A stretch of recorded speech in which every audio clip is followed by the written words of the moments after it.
আজ ২৬শে ফেব্রুয়ারি বৃহস্পতিবার জানাবো আজকের বাছাই করা ৫০টি তাজা সংবাদ। শুরুতেই হেডলাইন্স। শুভেন্দুকে কেন জুতো দেখালেন, বিস্ফোরক মন্তব্য সেই মহিলার, পাল্টা দিল বিজেপি। দল ঘোষণা করার আগেই এই বিজেপি প্রার্থীর নাম ঘোষণা করলেন দিলীপ, টিকিট নিশ্চিত। কলকাতায় বড় রদবদল তৃণমূলের প্রার্থী তালিকায়, কে পাচ্ছেন কে বাদ পড়ছেন। ২৮ তারিখ ভোটার তালিকা বেরোনোর পর যাদের নাম থাকবে না তারা। ভবানীপুর থেকে বিস্ফোরক মমতা। ঠিক কোন ক্ষেত্রে ব্যবহার করা যাবে মাধ্যমিকের অ্যাডমিট কার্ড, বুধবারের শুনানিতে স্পষ্ট বার্তা সুপ্রিম কোর্টের।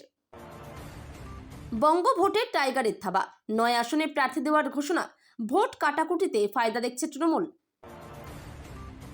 বামফ্রন্ট ছাড়ার ডাক হুমায়ুন কবিরের, সিপিএম আইএসএফ জোটে যোগ দিতে বার্তা, নতুন সমীকরণে বঙ্গ রাজনীতি। মার্চের শেষে যদি নির্বাচনের নির্ঘণ্ট ঘোষণা হয় তাহলে কবে ভোট, বিশেষজ্ঞরা বলছেন। আদালতে বোমা আছে, কিছু পরেই বিস্ফোরণ হবে, বুধবারও হুমকি মেল গেল জেলায় জেলায়, ছড়ালো আতঙ্ক। আলমারিতে ঠাসা টাকা, ওড়িশায় ঘুষের অভিযোগে ধৃত খনিকর্তার ফ্ল্যাটে তল্লাশি, উদ্ধার নগদ অর্থ গয়না। থাকবে ৩২,০০০ চাকরি, নিয়োগ মামলায় সুপ্রিম মোড়, ভোটের মুখে ফের অনিশ্চয়তায় প্রাথমিক শিক্ষক শিক্ষিকারা। বিচার ব্যবস্থায় বড় রদবদল, ভিন রাজ্যের বিচারকরা কি বাংলায়, বিচার প্রক্রিয়া থমকে যাওয়ার আশঙ্কায় তীব্র বিতর্ক। যুবসাথী প্রকল্পে উপচে পড়া ভিড়, ফর্ম ফিল আপের সহায়তায় জনপ্রতিনিধিরা বালুরঘাটে। বাংলায় ১,২০,০০,০০০ লোকের নাম বাদ দিয়ে দেবে, নতুন আশঙ্কা মুখ্যমন্ত্রী মমতা বন্দ্যোপাধ্যায়ের। হরিণঘাটা বিধানসভায় বদলাবে সমীকরণ, গেরুয়া নাকি ঘাসফুল, কাদের দখলে যাবে। শূন্য থেকে মহাশূন্যের পথে সিপিএম, প্রতীক ওরকে সমর্থন করে ৪৩ বছর পার্টি ছাড়লেন প্রবীণ সদস্য। ভাটপাড়ার চক্রামে তৃণমূলের মিছিল, জনমুখী প্রকল্প তুলে ধরল ব্লক নেতৃত্ব। বাহুবলীদের নিয়ন্ত্রণ করতে না পারলে কপালে দুঃখ আছে, ভোটের আগে দুষ্কৃতী তাণ্ডব, গর্জে উঠলেন টিএমসি সাংসদ। ১ মার্চ থেকে বিজেপির পরিবর্তন যাত্রা, ২ দিন ধরে বিজেপির পরিবর্তন যাত্রার সূচনা সভা। দ্য হেড ফাইলস, এবার বিরোধী দলনেতার কীর্তিকলাপ ফাঁস করতে চলেছে তৃণমূল। সাংবিধানিক পদে বসে ধর্ম, বর্ণ, ভাষার ভিত্তিতে কোনো নির্দিষ্ট সম্প্রদায়কে আক্রমণ করা যায় না, সতর্ক করে দিল সুপ্রিম কোর্ট। ২১-এ ধার করা প্রতীকে লড়তে হয় নওশাদকে, ২৬-এর আগেই স্বীকৃতি পাচ্ছে হুমায়ুনের দল, প্রতীক কি। নন্দীগ্রামে প্রার্থী সংকট, হারের ভয়ে কাঁপছেন হেভিওয়েটরা, মমতার গড়ে ব্রাত্য কি ঘাসফুল শিবিরে। উত্তপ্ত পিলখানা, চলছে অবরোধ, অভিযুক্তের বাড়ির আসবাবপত্রে আগুন, পুলিশের লাঠিচার্জ। শুভেন্দু নন্দীগ্রামে যাওয়ার পরই পালাবদল, বিজেপি পঞ্চায়েত প্রধানের বিরুদ্ধে বিজেপির অনাস্থা। সুপারিশপত্র প্রদান শুরু, হারানো চাকরি ফিরে পেয়ে কান্নায় ভেঙে পড়লেন চাকরি প্রার্থী কৃষ্ণ মৃত্তিকা নাথ, আমাদের কোনো দোষ ছিল না। ২৯৪ আসনে তৈরি তৃণমূল, নন্দীগ্রাম কাঁপাতে তৃণমূলের স্পেশাল প্ল্যান, ঘুম উড়বে বিরোধীদের। ভোটের মুখে আবারও প্রাথমিকের ৩২,০০০, হাইকোর্টের নির্দেশ চ্যালেঞ্জ করে শীর্ষ আদালতে চাকরি প্রার্থীরা। পয়েন্ট ব্ল্যাঙ্ক থেকে গুলি চালিয়ে খুন হাওড়ার প্রমোটারকে, দোষীদের ধরা না এলে ভোট বয়কটের ডাক স্থানীয়দের। ভাতা এখন প্রথা হয়ে গিয়েছে, বিধানসভা ভোটের আগে বিস্ফোরক মন্তব্য দিলীপ ঘোষের। একা মীনাক্ষীকে কেন, বাকি প্রার্থীদেরও কেন্দ্র বলে দেওয়া হোক, চাপা ক্ষোভে ফুঁসছে সিপিএম ছাত্র যুব। ঘুচল ১৮ মাসের দূরত্ব, তারেক জমানায় চালু হচ্ছে ভারত বাংলাদেশ বাস পরিষেবা। ভোটে পরাজয় নিশ্চিত জেনেই নয়াফন্দি, বিজেপির হয়ে রিল বানালেই ২০,০০০। গণতান্ত্রিক কণ্ঠরোধের অভিযোগে কৈলাসহরে যুব কংগ্রেসের বিক্ষোভ মিছিল। ভোটের অঙ্কে হার না মানা এক নেত্রী, ২৬-এর নির্বাচনেও মোথাবাড়িতে সাবিনার জয় জয়কার। সুখবর, কৃষক বন্ধু যুবসাথী প্রকল্পে বৈধ, এবার সকলের টাকা পেতে চলেছে।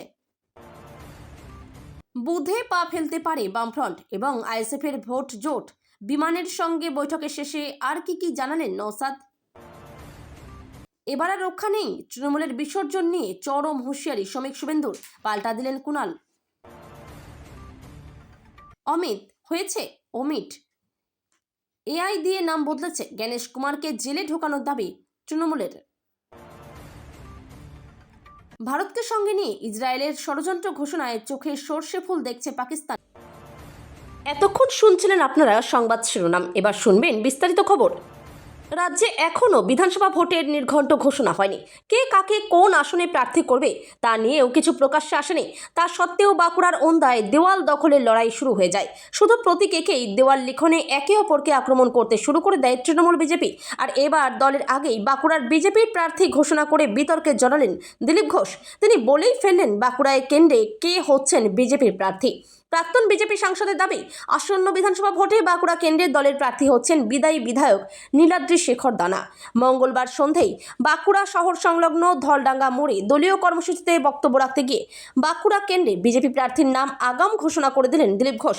পাশাপাশি এবার এ রাজ্যে সরকার গড়তে চলেছে বিজেপি, এমন দাবিও করতে শোনা যায় তাকে। চতুর্থবার রাজ্যে ক্ষমতায় আসতে ঘুঁটি সাজাচ্ছে তৃণমূল। কারা হবেন ঘাসফুল শিবিরের প্রার্থী? পুরনো সব বিধায়কই কি এবার টিকিট পাবেন, নাকি নবীন প্রবীণ মিলিয়ে প্রার্থী তালিকা ঘোষণা করবে রাজ্যের শাসক দল? তৃণমূল সূত্রে একাধিক প্রার্থীর নাম জানা যাচ্ছে, যারা ২৬-এর নির্বাচনে টিকিট পেতে পারেন। কারো হয়তো বিধানসভা কেন্দ্র বদল হতে পারে, আবার কোনো বিধায়কের সন্তানকে বাবার আসনে প্রার্থী করা হতে পারে। কলকাতা ও তার আশপাশের আসনগুলিতে প্রার্থী তালিকা নিয়ে কি জানা যাচ্ছে তৃণমূল সূত্রে? শোভন চট্টোপাধ্যায়ের ছেড়ে যাওয়া বেহালা পূর্ব আসনে ২১-এর নির্বাচনে প্রার্থী হয়েছিলেন তার স্ত্রী রত্না চট্টোপাধ্যায়। জেতেনও শোভন তৃণমূলে ফিরে আসার পর বেহালা পূর্বে কে প্রার্থী হবেন তা নিয়ে জল্পনা বাড়ে। তৃণমূল সূত্রে খবর, ২৬-এর নির্বাচনে বেহালা পূর্বে প্রার্থী করা হতে পারে রত্নাকেই। আবার রত্নার বাবা দুলাল দাস মহেশতলার বিধায়ক। সূত্রের খবর, তিনি দলকে জানিয়েছেন তিনি আর নির্বাচনের প্রতিদ্বন্দ্বিতা করতে চান না।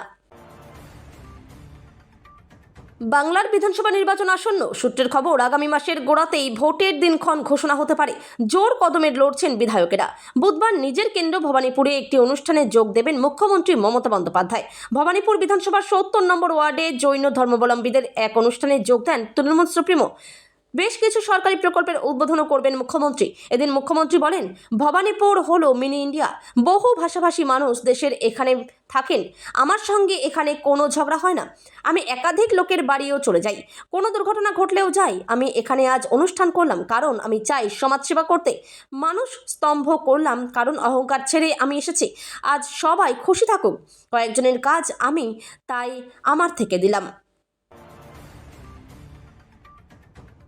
আদালতের শুনানিতে ফের উঠল এসআইআর প্রক্রিয়ার প্রসঙ্গ। মঙ্গলবারের শুনানির পরে বুধবারও সর্বোচ্চ আদালতে কমিশনের তরফে মেনশন করা হলো বাংলার এসআইআর মামলার। জাতীয় নির্বাচন কমিশনের আইনজীবী ডিএস নাইডু মাধ্যমিকের অ্যাডমিট কার্ড নিরপেক্ষ নথি হিসেবে গৃহীত হওয়ার ক্ষেত্রে আশঙ্কা জানান। উত্তরে সুপ্রিম কোর্ট স্পষ্ট করে দেয় ঠিক কোন ক্ষেত্রে ব্যবহার করা যাবে মাধ্যমিকের অ্যাডমিট কার্ড। এদিন কমিশনের আইনজীবী মাধ্যমিকের অ্যাডমিট কার্ডকে নথি হিসেবে পেশ করা নিয়ে আশঙ্কা প্রকাশ করতে সুপ্রিম কোর্টের বিচারপতি জয়মাল্য বাগচি বলেন, মাধ্যমিকের অ্যাডমিট কার্ড গ্রহণের কথা বলা হয়েছিল কারণ মাধ্যমিক পাস সার্টিফিকেটের জন্মের তারিখ এবং বাবার নাম থাকে না। মাধ্যমিকের অ্যাডমিট কার্ডে কি আছে তার সম্পর্কে বাংলার বিচারকেরা অবগত, তাই সেই নথির কথা বলা হয়েছে। এরপরে কমিশনের আইনজীবী প্রশ্ন করেন, কিন্তু আধারের মতোই স্ট্যান্ড অ্যালোন নথি হিসেবে মাধ্যমিকের অ্যাডমিট কার্ড ব্যবহার করা যেতে পারে না।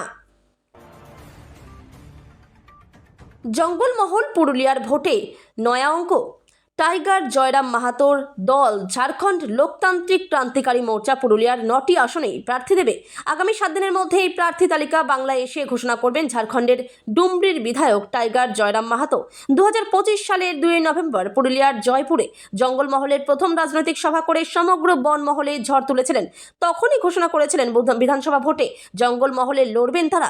খবর ছিল পুরুলিয়ার জয়পুর ও ঝাড়গ্রামের গোপীবল্লভপুরে প্রার্থী দিতে পারেন তারা। যদিও টাইগার বলেছিলেন, জঙ্গলমহলের ৪ জেলা পুরুলিয়া, বাঁকুড়া, ঝাড়গ্রাম, মেদিনীপুর কোথায় প্রার্থী দেওয়া হবে তার সমীক্ষা করা হবে। তাই সেই সময় থেকেই পুরুলিয়াকে বেশি জোর দিয়ে ব্লকে ব্লকে মিটিং করা শুরু করে ঝাড়খণ্ড লোকতান্ত্রিক ক্রান্তিকারী মোর্চা। বিধানসভা ভোটের আগে ফের চাঞ্চল্য বাংলার রাজনৈতিক মহলে। বামফ্রন্ট ও আইএসএফ এর জোট নিশ্চিত হওয়ার আবহেই নতুন প্রস্তাব নিয়ে সামনে এলেন জনতা উন্নয়ন পার্টির প্রতিষ্ঠাতা ও বিধায়ক হুমায়ুন কবির। সরাসরি সিপিএমকে বামফ্রন্ট ছেড়ে বেরিয়ে আসার আহ্বান জানিয়ে তিনি দাবি করেছেন, বামফ্রন্টের সঙ্গে নয় বরং সিপিএম ও আইএসএফকে সঙ্গে নিয়ে নতুন সমীকরণের লড়াই করতে চান তিনি। এই বার্তা ইতিমধ্যেই সিপিএম এর রাজ্য সম্পাদক মোহাম্মদ সেলিমকে পাঠানো হয়েছে বলেও জানিয়েছেন হুমায়ুন।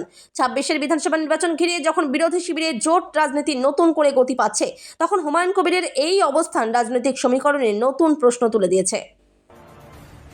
তৃতীয় সপ্তাহের শেষ ভাগে প্রকাশিত হবে সাপ্লিমেন্টারি লিস্ট বেরোনোর পরেই রাজ্যে আসবে কমিশনের ফুল বেঞ্চ, এমনটাই খবর নির্বাচন কমিশন সূত্রে। সেক্ষেত্রে মার্চের তৃতীয় বা চতুর্থ সপ্তাহে ঘোষণা হবে নির্বাচনের নির্ঘণ্ট, এমনটাই খবর কমিশন সূত্রে। পশ্চিমবঙ্গ বিধানসভা নির্বাচন 2026-এর নির্ঘণ্ট যদি মার্চের তৃতীয় বা শেষ সপ্তাহে ঘোষণা করে, তাহলে প্রথম দফার ভোট কবে হতে পারে? নির্বাচন ঘোষণার পর কতদিনের মধ্যে ভোট গ্রহণ শুরু করা বাধ্যতামূলক? এই প্রশ্নগুলির উত্তর খুঁজতেই এই বিশ্লেষণ। বুধবার সকালে প্রথমে বোমাতঙ্ক ছড়ায় আসানসোল জেলা ও দায়রা আদালতে। বুধবার আসানসোল নয়, বীরভূমের সিউড়ি জেলা আদালতেও একই ছবি দেখা যায়। একদিনের ব্যবধানে আবার বোমাতঙ্ক ছড়ালো রাজ্যের বিভিন্ন আদালতে। সেই একই উপায়ে মেল পাঠিয়ে আদালতে বিস্ফোরণের হুমকি দেওয়া হয়। মঙ্গলবারের পর বুধবারও একই ঘটনার সাক্ষী থাকলো পশ্চিমবঙ্গ। বুধবারও মেলগুলি পাঠানো হয় বিভিন্ন জেলা আদালতের বিচারকদের কাছে। বুধবার সকালে প্রথমে বোমাতঙ্ক ছড়ায় আসানসোল জেলা ও দায়রা আদালতে। পশ্চিম বর্ধমানের জেলা বিচারকের কাছে হুমকি মেলটি আসে। সূত্রের খবর, সেই মেল লেখা ছিল আদালতে বোমা রাখা আছে, কিছুক্ষণ পরেই বিস্ফোরণ হবে। ঘটনার খবর পেয়ে ঘটনাস্থলে পৌঁছন আসানসোল দুর্গাপুর পুলিশের ডেপুটি কমিশনার ধ্রুব দাস। সূত্রের খবর, ধৃত সেই খনিকর্তার নাম দেবব্রত মোহান্তি। তিনি কটক সার্কেলের খনি বিভাগের ডেপুটি ডিরেক্টর। তার বিরুদ্ধে দীর্ঘদিন ধরেই দুর্নীতির অভিযোগ উঠছিল। ঘুষ নেওয়ার অভিযোগে মঙ্গলবার তাকে গ্রেপ্তার করেছিল ভিজিল্যান্স দপ্তর। এবার সেই খনিকর্তার বাড়িতে তল্লাশি চালাতেই কোটি কোটি টাকা উদ্ধার হলো। ওড়িশার ভুবনেশ্বরের ঘটনা। সূত্রের খবর, ধৃত সেই খনিকর্তার নাম দেবব্রত মোহান্তি। তিনি কটক সার্কেলের খনি বিভাগের ডেপুটি ডিরেক্টর। তার বিরুদ্ধে দীর্ঘদিন ধরে দুর্নীতির অভিযোগ উঠছিল। কয়লা ব্যবসায়ীদের কাছ থেকে ঘুষ নেওয়ারও অভিযোগও প্রকাশ্যে আসে। বারবার অভিযোগ ওঠায় ওই আধিকারিককে হাতে নাতে ধরার জন্য ফাঁদ পাতেন রাজ্য ভিজিল্যান্স দপ্তরের আধিকারিকরা। মঙ্গলবার এক কয়লা ব্যবসায়ীর কাছ থেকে 30,000 টাকা ঘুষ নেওয়ার সময় খনিকর্তাকে হাতে নাতে ধরে ফেলেন তারা। ফের অনিশ্চয়তায় মুখে রাজ্যের 32,000 প্রাথমিক শিক্ষকের চাকরি। রাজ্যে বিধানসভা ভোটের মুখে প্রাথমিকের 32,000 চাকরি বাতিলের মামলায় বড় মোড়। আদৌ চাকরি থাকবে তো? ডিভিশন বেঞ্চে মিলেছিল স্বস্তি, কিন্তু এবার আবার নতুন করে অনিশ্চয়তার মেঘ। 32,000 প্রাথমিক শিক্ষকের ভবিষ্যৎ এবার সুপ্রিম কোর্টের হাতে। কলকাতা হাইকোর্টের বিচারপতি তপব্রত চক্রবর্তীর ডিভিশন বেঞ্চের চাকরি বহালের রায়কেই চ্যালেঞ্জ জানিয়ে এবার সুপ্রিম কোর্টের দ্বারস্থ চাকরি প্রার্থীদের একাংশ।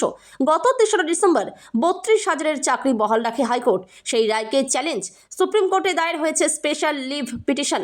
আর তারপরই নতুন করে অনিশ্চয়তার মুখে 32,000 প্রাথমিক শিক্ষকের চাকরি। 2014 সালের প্রাথমিক টেট পরীক্ষার ভিত্তিতে 2016 সালের নিয়োগ প্রক্রিয়া ঘিরে এই জটিলতার সূত্রপাত।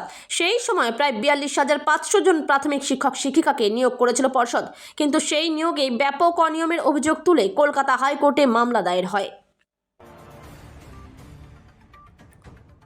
বাংলার বিচার বিভাগীয় পরিকাঠামোয় এক বড়সড় পরিবর্তনের গুঞ্জন শুরু হয়েছে। শোনা যাচ্ছে স্ট্যাটিউটরি ইনভেস্টিগেশন রিপোর্ট বা এসআইআর সংবিধিবদ্ধ তদন্ত প্রতিবেদনের দ্রুত নিষ্পত্তির জন্য ভিন রাজ্যের বিচার বিভাগীয় আধিকারিকদের নিয়োগ করা হতে পারে। কিন্তু এই খবর প্রকাশ্যে আসতেই শুরু হয়েছে নতুন বিতর্ক। আইন মহলের একাংশের আশঙ্কা, অন্য রাজ্যের আধিকারিকদের নিয়োগ করলে ভাষাগত এবং পদ্ধতিগত সমস্যার কারণে আদতে মামলার নিষ্পত্তিতে আরও বিলম্ব হতে পারে।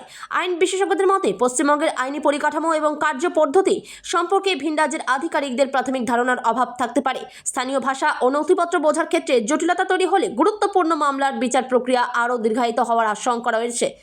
এসআইআরের মতো স্পর্শকাতর বিষয়ের নিষ্পত্তিতে বিলম্ব হলে তার সরাসরি প্রভাব পড়বে সাধারণ বিচার প্রার্থীদের ওপর, যারা দীর্ঘদিন ধরে আইনি সুরাহার আশায় বসে আছেন।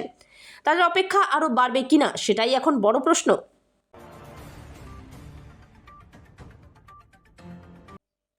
বিধানসভা ভোটের মুখে রাজ্যে এখন সবচেয়ে বড় প্রশ্ন, শেষ পর্যন্ত কতজন ভোটাধিকার প্রয়োগ করতে পারবেন? এসআইআর প্রক্রিয়ায় এখনও প্রায় 60 লক্ষ ভোটারের অভিযোগের নিষ্পত্তি হয়নি।